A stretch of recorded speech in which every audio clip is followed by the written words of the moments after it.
If I could go back and watch a particular Vikings player in his prime one last time, how much would I pay? This would not be new by YouTube standards or anything, but I'm going to try doing a tier list. It's a tier list ranking of Vikings players. And at this point, tier lists are probably pretty hacky. Although if you look up hack in a dictionary, you probably see the Chile report in the definition right after Kevin O'Connell. But what led to this was thinking about Vikings players. Through the years, there have been a number of Vikings players who put up a lot of big numbers. But would I actually want to pay to see them? Like, let's say Kirk Cousins, for example. And the question came to my mind, if I could watch a particular Vikings player in his prime one last time, how much would I pay? The rules are it has to be an offensive player, because generally you're paying to see the offensive players. They're the lead singers, they're the lead guitar players. The defense is more the bass player. They have to be memorable players. Players that the average fan would remember even after 10, 20 years. Now, there may be a couple exceptions here, but in general, they're people you remember. And also, they generally would only be from the Denny Green era on, so 1992 forward, with, again, a couple of exceptions, but I'm not going back to the early 1980s with, Ahmad Rashad is not going to be on this list, or Chuck Foreman.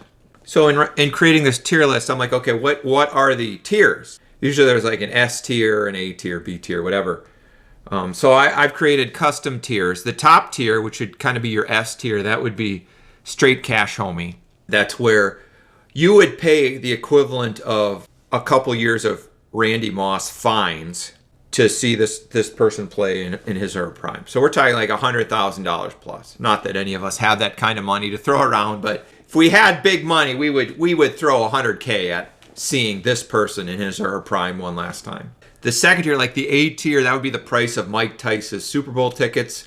Well, remember Mike Tice got in trouble for scalping his Super Bowl tickets when he was the Vikings head coach. I think it was like a dozen tickets a year he would sell. And let's say he sold them for about $1,000 a piece. So we're talking around 10-ish grand. That's what you'd pay for that tier, the Mike Tice Super Bowl ticket tier. The mid tier, kind of like, we'll say your B tier, maybe BC tier. That's the price of one Love Boat cruise on Lake Minnetonka. And I actually looked it up. You're probably talking at least $1,000 to do a Love Boat cruise.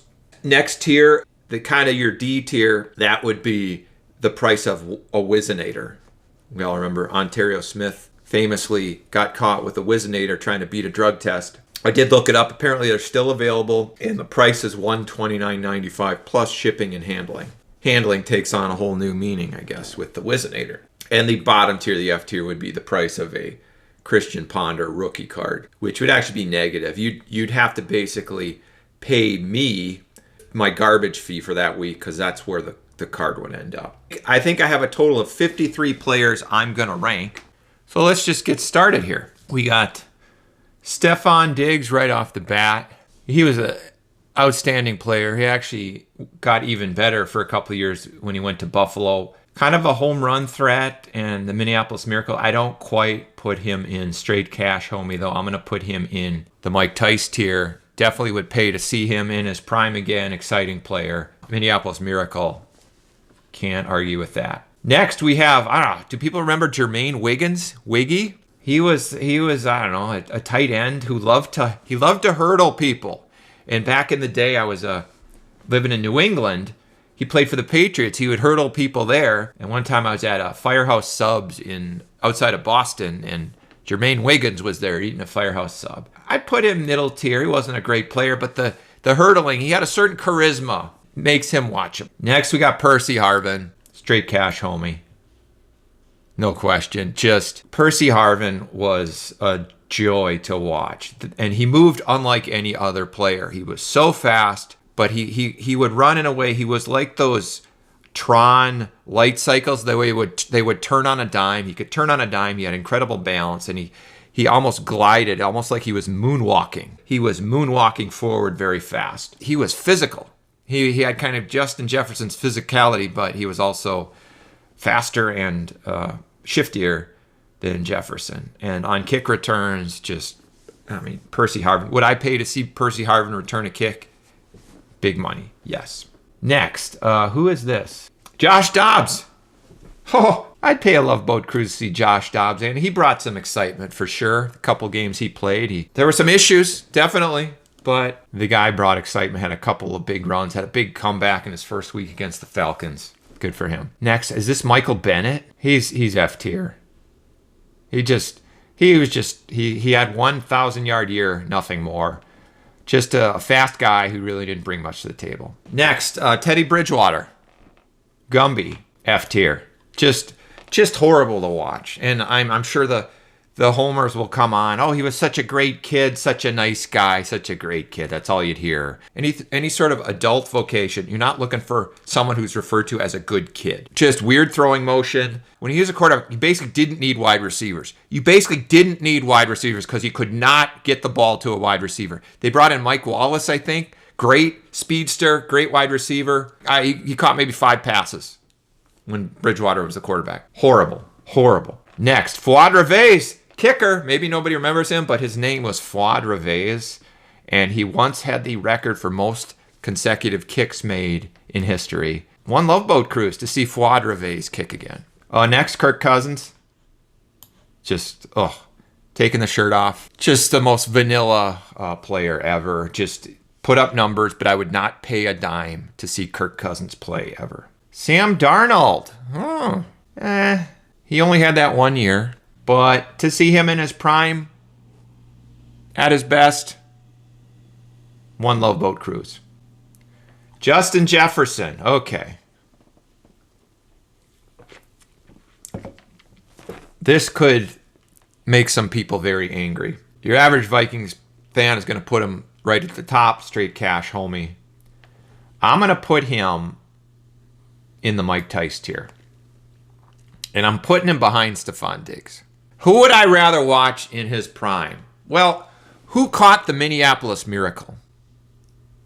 Stephon Diggs. Do I think Justin Jefferson makes that play if he's in that position? I'm not sure. TJ Hawkinson, F tier, Christian Ponder rookie card. And people say, oh, he was great until he got injured. No, he wasn't. The Vikings have this history of very, very slightly above average tight ends, maybe 6 out of 10, maybe Taylor Swift level attractiveness, 6 out of 10. That they want to believe are in that S tier of tight ends, that kind of Tony Gonzalez or George Kittle, Travis Kelce level of tight end. No, they're not even close. Jeff George, ooh. And this kind of depends. Does he have Randy Moss or doesn't he? I kind of want to put him in the Mike Tice tier because the way he would sling that ball, but I'm going to put him in the Love Boat tier. We'll put him at the top of the Love Boat tier. Leroy Horde. F tier.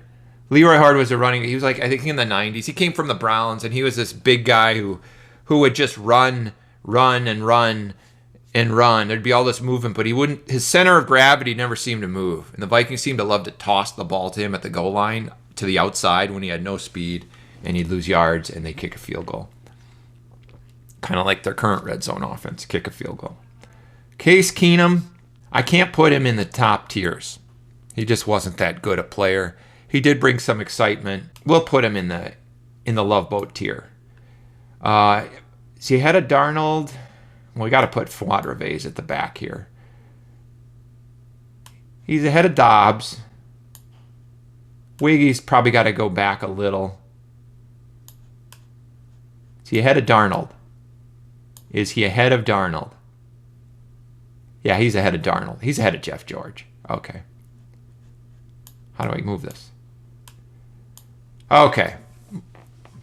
Jordan Addison. He's our first Wizinator, I think. He probably is the most likely to be caught with a Wizinator. I didn't plan this that way, but very much a meh player. Again, one of those guys, he's so good. If he had a better quarterback, if he could stay healthy, if he could stay out of trouble, he'd be great. He's okay. Jordan Addison is okay. He doesn't get that open. He doesn't have that much speed. He's not big, and I wouldn't pay much to see him.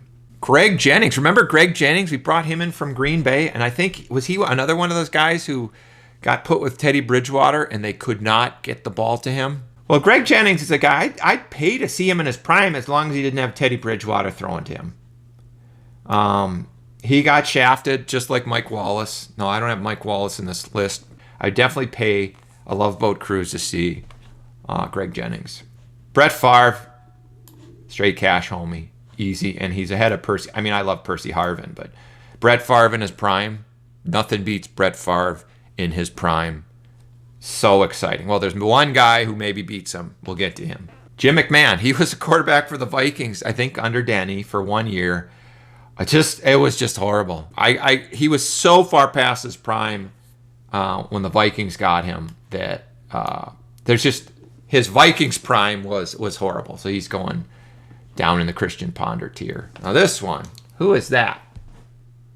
Oh, Will Reichard, our current kicker with the big leg. Now my wife would put him above Brett Favre in the straight cash homie. I wouldn't pay to see him, but he's not the Christian Ponder tier. We're going to put him in the Wizinator tier because he's a good kicker. And as long as his kick doesn't hit a camera wire, he's really good. Jake Reed. Anybody remember Jake Reed? He was with Chris Carter back in the day. They were our two receivers, and he had 4 consecutive 1,000-yard receiving seasons, but just did it so quietly. The thing about Jake Reed was he had generally high yards per catch. Like he was like a 15-plus yards per catch guy. Not super exciting. We'll put him in the Love Boat, and we'll put him ahead of Darnold. I would pay to see him over Darnold. Next, Randy Moss. I mean, duh. He's kind of the reason that I did this. It's like Kirk Cousins versus Randy Moss. Like, who would you pay to see? I'm going to put him over Favre. Because you put Favre in his prime on a mediocre team versus Randy Moss in his prime on a mediocre team with a mediocre quarterback. Who would you rather see? Randy Moss. Randy Moss is going to elevate that quarterback beyond belief. And Brett Favre will elevate that mediocre team, kind of the way he elevated, say, Sidney Rice in 2009. But my gosh, Randy Moss. Oh my gosh, Randy Moss. Wow, go from Randy Moss to Herschel Walker. Hello. One of the best college football players ever. Very good player. I think he had 10,000 rushing yards in his career. And that was after a couple of years in the USFL that didn't count in that total. I mean, he could even return kicks. I think he returned a kick for a touchdown as a Viking. But my gosh, would you pay to see Herschel Walker? I would not. Does he get into the Wizinator tier? There was just something about him that was offensive. The way he would tiptoe. He had those ridiculously big shoulder pads. He just drove me crazy. 1989, his first year with the Vikings. That team got to the playoffs, won the division in spite of him, basically. In spite of him. I'm putting him in the Christian Ponder tier. I would not pay to see Herschel Walker. We'll put him at the top because he was a heck of a player at times. Just not a winner. Not a winner. Next, Robert Smith. Again, a guy put up numbers, had a number of 1,000-yard seasons. I think even led the NFC in rushing 1 year. Sort of like Percy Harvin had a unique way of running. With Robert Smith, it was like a gazelle or almost a deer. He would almost lope. He had these big, long strides. He was a track star. He would get touchdowns, and they would be long. Like he was a home run hitter. So I don't know. He's certainly not top tier, but I'm going to put him in that Love Boat tier. He's the top of the Love Boat tier.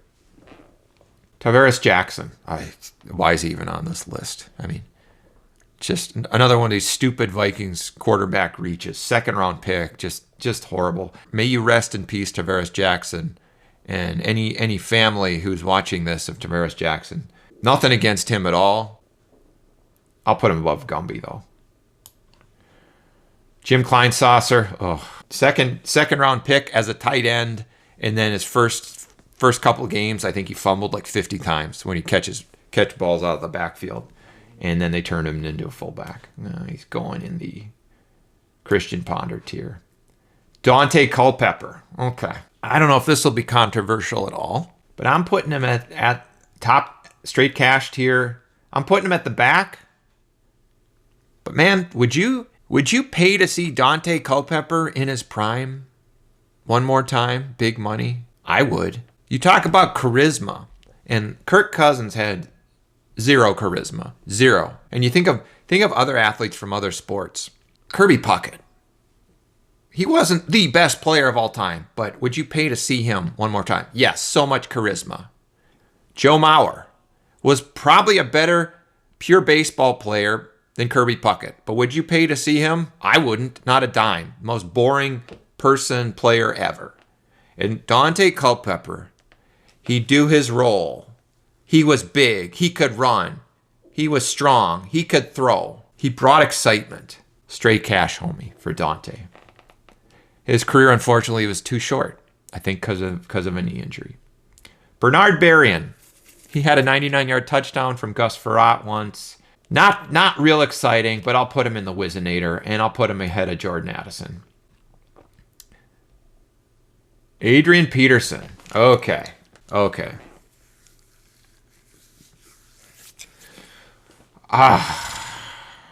is a tough one. Pure athletic ability, excitement, all-time record for rush yards in a game that he set. Almost everybody, I'm sure, puts him in straight cash, homie. My issue is he almost sets the NFL record for rushing yards with over 2,097 yards in, 2012, I think. They get to the playoffs, and he is shut down, does nothing. And it's like, oh, well, Christian Ponder had a sore elbow or something. That wimp Christian Ponder couldn't play, so they had to put Joe Webb in there, and that's the reason. Well, that was a big reason, but if Christian Ponder plays, I think Adrian Peterson gets shut down anyway. You could shut him down. Why? Because he was one-dimensional. He couldn't catch passes out of the backfield. He couldn't pass block. He would fumble in big situations. So, yes, was he super exciting? Would I pay to see him in his prime? Well, he needs the money for all of his kids. We'll put him at the top of Mike Tyson's Super Bowl tier. You can't deny the talent. You can't deny the 15,000 rush yards. But he's not at the level of the S tier. Latavius Murray, just a soft player. He would fit in on the current Vikings team. We'll put him in the Christian Ponder tier. Irv Smith Jr., another one of these tight ends. I think he was another second-round pick, maybe. Oh, he's going to be the guy. Just wait. Just give him time. He's going to be the guy. Just a soft player, mentally soft, physically soft, weak, terrible. Christian Ponder tier. We'll put him behind Kirk Cousins. Why isn't Kirk Cousins? Kirk Cousins, if you're at the top of this tier, does that mean you're the best? We'll put him at the back. That means you're the worst. Blair Walsh, missed that kick in the playoffs against the Seahawks, then went and cried. Or said, had some visit to some middle schoolers to talk about how to deal with failure. You wimp. You loser. Christian Ponder tier. Aaron Jones. He's just not someone I would pay to see. He's always getting hurt. He's a good player, but he's just not that great. He's not that great. Very good player when he's healthy, but not healthy often and just not great. I don't know, maybe I'm going to annoy some people, but he's Whizzinator. He's high Whizzinator. He's actually probably the least likely to get caught with a Whizzinator because I think comes from a military family, probably a good person behind it all. But you know what? Yeah, I'm moving him up. Love Boat Cruise. Put him ahead of Fuadreves. I would, he's pretty exciting. He's got enough excitement. Christian Ponder, this is easy. He's just ahead of Kirk Cousins in the Christian Ponder tier. Just sucked beyond belief. Just sucked. But people at least acknowledge that he sucked. Nobody pretends he's great the way they pretend Kirk Cousins is great. Laquan Treadwell with Roger Goodell. Oh gosh, so bad. This getting full in this Christian. There's a lot of crap. I think we need more Whizzinators. Can we find more Whizzinators? Well, who's this? Troy Williamson. Oh, very memorable, very horrible. Is he worse or better than Laquan Treadwell? Well, he's better because they gave up on him quicker. They're like, yeah. Laquan Treadwell hung around for years. It's like, what is going on here? We found him, Ontario Smith, the Whizzinator guy. He has to go in the Whizzinator. He wasn't a particularly good player, but he gave us the Whizzinator. That's creative. That's bringing some excitement, some off the field excitement. He goes to the top of that Whizzinator tier, no question. Who the heck is that? Oh, that's Kellen Mond. Another reach. Was he a Rick Spielman, or was he I think he might have been Rick Spielman pick. 3rd round pick. And it's like he started, I think, every year in college. And he comes out of a 4-year starter in college. He comes to the NFL, and they're like, well, now he's got to learn to play the position. He's a project. It's like, how bad is he if he played 4 years of college and he still doesn't know how to play quarterback? He must suck. F tier, big time. Behind Kleinsasser. Darren Nelson. He actually did play for Denny, I think 1 year or 2 years, 1992. Drafted him instead of Marcus Allen. Dropped the pass at the goal line in the 87 NFC Championship game. Just not good. We'll put him next to Herschel Walker there. We'll keep Herschel at the top, though. Matt Asiata. I'm just not going to put him in. That was just a joke. He was just terrible. He was just horrible to watch. But we got enough Christian Ponder tier. Let's forget about him. Is that Brad Johnson? When you look at competitive drive and physical ability, I think the gap with Brad Johnson is about as big as you will ever see. I don't even think he started his senior year in college. I think he was behind Casey Weldon, who was a bum, basically. Just didn't have a great throwing arm. Didn't move particularly well. Isn't quick, fast, anything. But I think just a super competitor. Super competitor. And that's something you would pay to see. You know, I wouldn't pay a lot, but he definitely gets into the love boat tier. And I put him near the top, ahead of Case Keenum after Robert Smith. Donovan McNabb, yeah, he played for the Vikings. Even in his prime with the Eagles, I don't think it'd pay much to see him. Just based on its time with the Vikings, he's Christian Ponder tier. Is that Gus Frerotte? No. Is that Josh Freeman? That's Josh Freeman. Remember Josh Freeman? Just another way. Oh, we fumbled our quarterback situation so badly, we got to bring in Josh Freeman. Boy, why does that always happen with the Vikings? Let's see, where do we put him?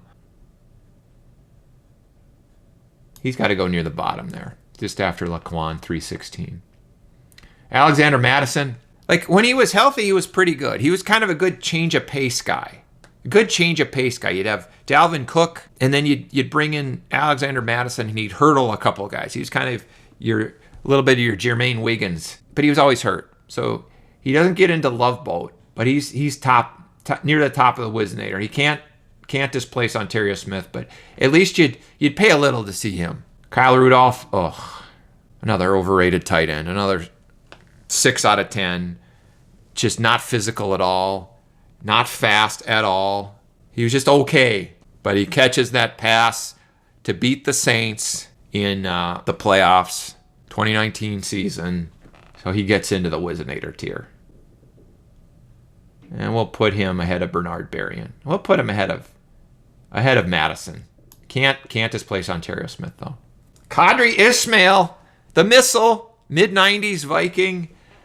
Kind of a poor man's Raghib Ismail, poor man's Rocket Ismail. Just not great. But he had a clumsiness about him that made him a little bit exciting. So he gets into that Wizinator tier. We'll put him near the top. When you got a nickname of the missile, you get into the Wizinator tier. Chester Taylor, just nothing about him is exciting. But I think he could pick up a blitz, unlike Adrian Peterson. So we'll put him in Wizinator. Adam Thielen, I think a lot of Vikings fans would put him top tier. Maybe not top tier, but Mike Tice Super Bowl tier. Some would probably put him top tier, actually. Definitely in his prime, was really good. Does he get in? He's not straight cash homie, but does he get into the Mike Tice tier? I think just too much whining to officials. He could catch passes in the end zone. He's reliable, but too much whining. So I'm putting him. Certainly would rather watch Robert Smith. I'll put him between Brad Johnson and Case Keenum. Wade Wilson, I miss Wade. Now he was made before Denny Green. I don't know if he ever played for Denny Green. He may have been cut by Denny Green, but Wade was not exciting at all. But he could play. He could run an offense. He was a baller. He had diabetes. He kept fighting. He's definitely Love Boat level. Well, I'd put him. I put him over Brad Johnson. Actually, do I put him ahead of Robert Smith? Yeah, I would. Anthony Carter. Again, I don't know if he played for Denny Green at all, but he's in that era. Just a terrific player. I don't think he's straight cash homie, but he is beating the 49ers in the 87 playoffs single-handedly almost. I'll put him top of Mike Tice tier. Warren Moon. So we kind of got some really good guys near the end here. Warren Moon, again, I don't think he's straight cash homie. It wasn't the most exciting player. He was just kind of beautiful to watch. He would throw a football and it was beautiful. He was just kind of smooth. He wasn't the greatest quarterback, but just put up huge numbers. He's a little bit of a Kirk Cousins vibe, putting up big numbers, but not really winning a lot. But definitely would take him way over Kirk Cousins. And I'll put him in the Mike Tice tier. I'm going to have to reorganize these in the end. But Warren Moon is definitely Mike Tice tier. Cordero Patterson. I don't think I was watching the Vikings quite as close when he was a Viking, but I just know that guy, when he'd catch a kick, you would drop everything to watch him. Pay big money to see him again, yes. I don't think he quite gets into the Mike Tice tier, does he?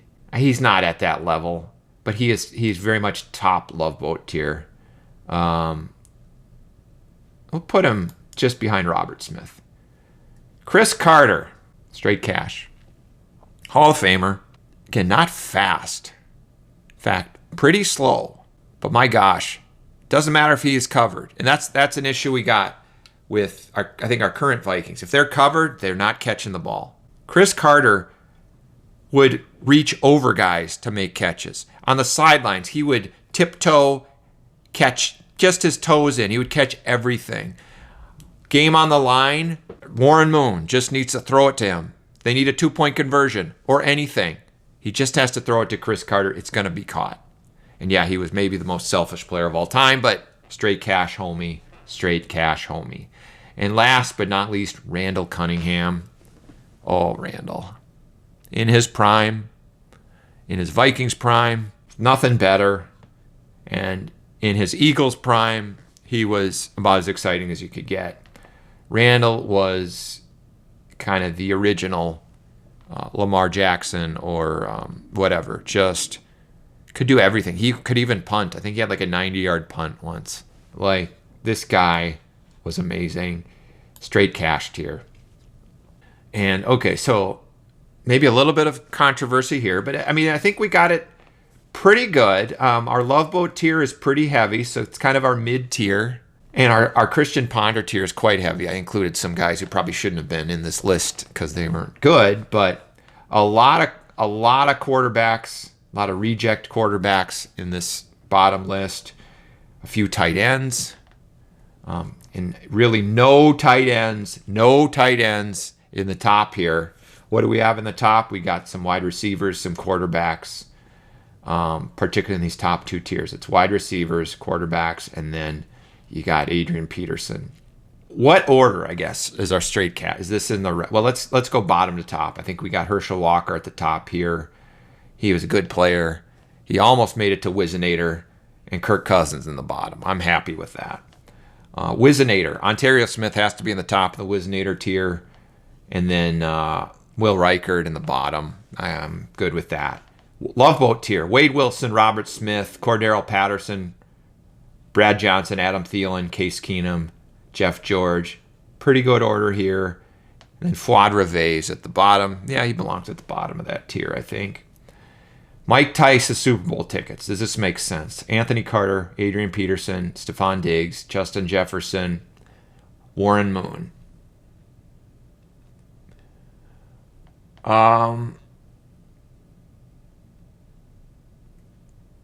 This is a bit of an old school ranking here. Most people younger than me would not have Anthony Carter even in this tier list and would have Justin Jefferson way higher. But definitely Adrian Peterson goes above the other guys in this tier. I'm gonna move Anthony Carter over. But I would put I put Adrian Peterson at the top of this tier. Anthony Carter next ahead of Diggs and Jefferson. I put Diggs ahead of Jefferson because he caught the Minneapolis Miracle. And then Warren Moon, the bottom of this tier. He's just not cool. He's just the other guys I put ahead. No question.